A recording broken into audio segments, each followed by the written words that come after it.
Meus irmãos, chegamos a este tempo grandioso e santo da Quaresma, um tempo para regressar aos fundamentos espirituais, um tempo em que a Igreja olha para os seus textos mais fundamentais e significativos espiritualmente.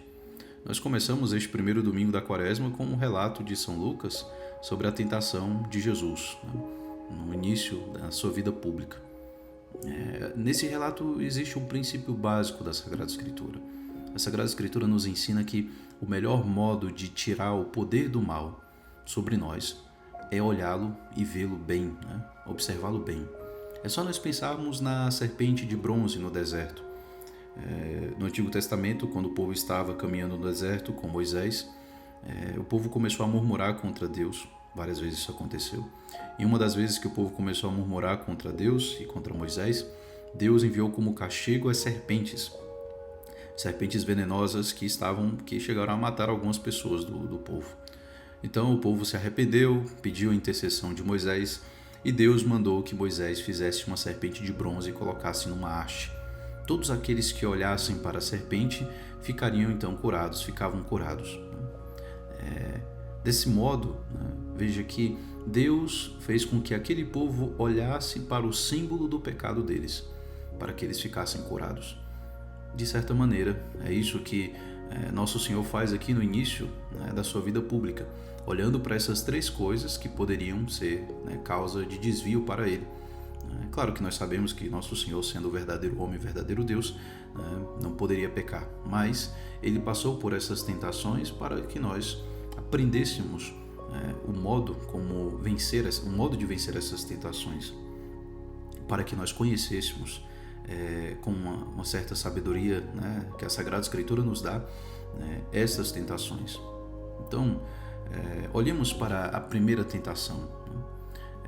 Vemos aqui o diabo dizendo a Jesus: se és filho de Deus, manda que essa pedra se mude em pão.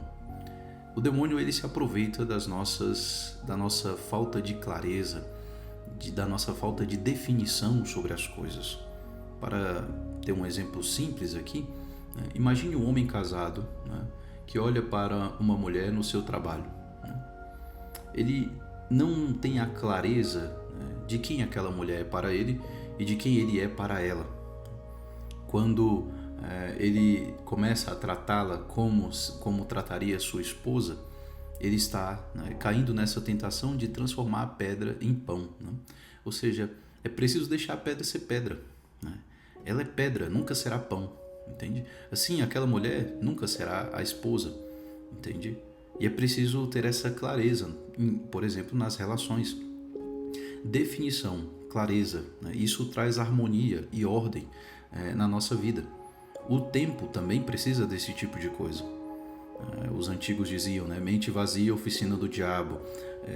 Se nós deixamos muito tempo de ócio no nosso dia, nós estamos dando oportunidade para o demônio agir. Então, nós precisamos ordenar o tempo também para isso, para que o tempo tenha certa clareza, certa definição, entende? Por isso é preciso deixar que a pedra de fato seja pedra. Não pensemos que ela pode se mudar em pão. É preciso respeitar, vamos dizer assim, o ser de cada coisa. E aí o Senhor responde: a Escritura diz, não só de pão vive o homem. O Senhor então reconhece que o homem de fato precisa de pão. Isso é algo óbvio. O ser humano tem necessidades básicas, como por exemplo a alimentação, o descanso. O homem precisa dormir. Inclusive o homem também precisa ter as relações para que haja a perpetuação da espécie. São três realidades básicas que, por causa do pecado original, levam o homem a cair nos pecados capitais da gula, da preguiça e da luxúria. E essa primeira tentação representa exatamente esses primeiros pecados mais rudes. O Senhor então reconhece que existe uma certas necessidades básicas no ser humano, mas que o homem não vive somente de pão, mas de toda a palavra que sai da boca de Deus. Assim como o homem precisa do alimento, ele também do alimento material, ele também precisa se alimentar da palavra de Deus. Assim como o homem também precisa do descanso físico, ele precisa também aprender a descansar em Deus.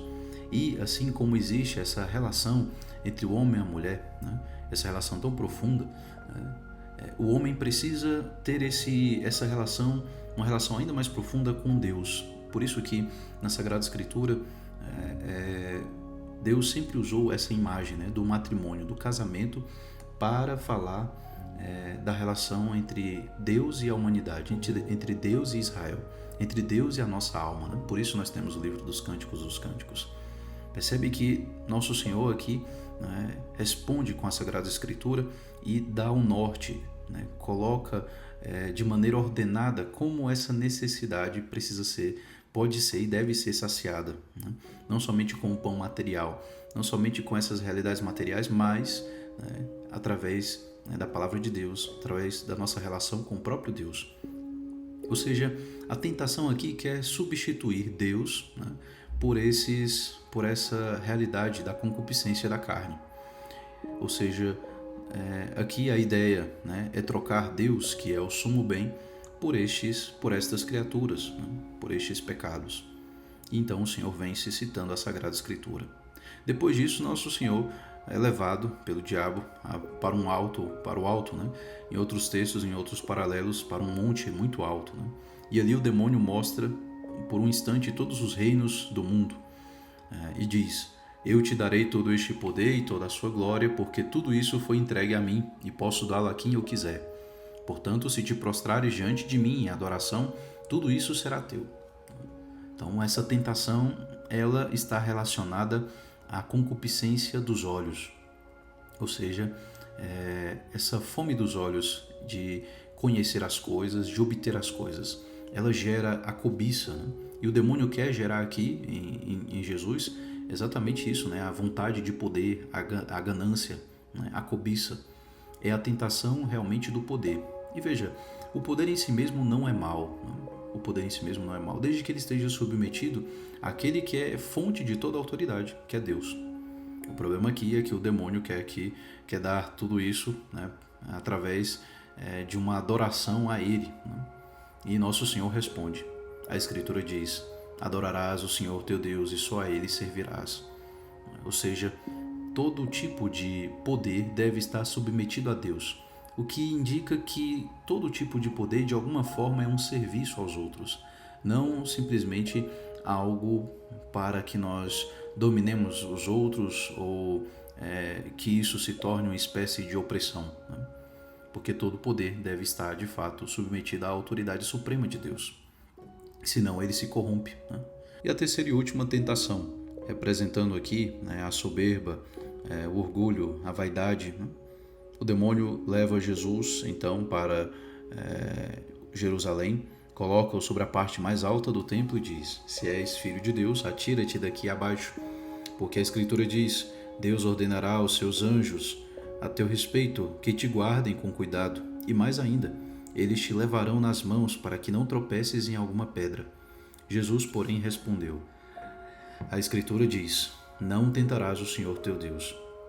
Nessa tentação, então, nós temos o demônio tentando semear a soberba no coração de Jesus, a vaidade, o desejo pela honra, para que os outros reconheçam ali que ele é de fato um ser extraordinário, uma vez que Deus mande ali os anjos para cuidar, para carregá-lo, né? Essa tentação também demonstra uma tentativa de manipular Deus, algo que não é algo muito difícil de acontecer. As pessoas às vezes rezam, né, e até fazem certos tipos de sacrifício tentando meio que controlar Deus. Isso era algo comum nas outras religiões pagãs, né?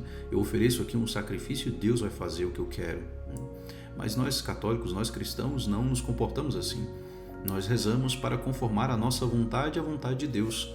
Nós nos submetemos à vontade dele, nós nos submetemos ao mistério, não tentamos controlá-lo. Quando se tenta controlar o mistério, isso é o que nós chamamos de magia, né? É uma tentativa de magia.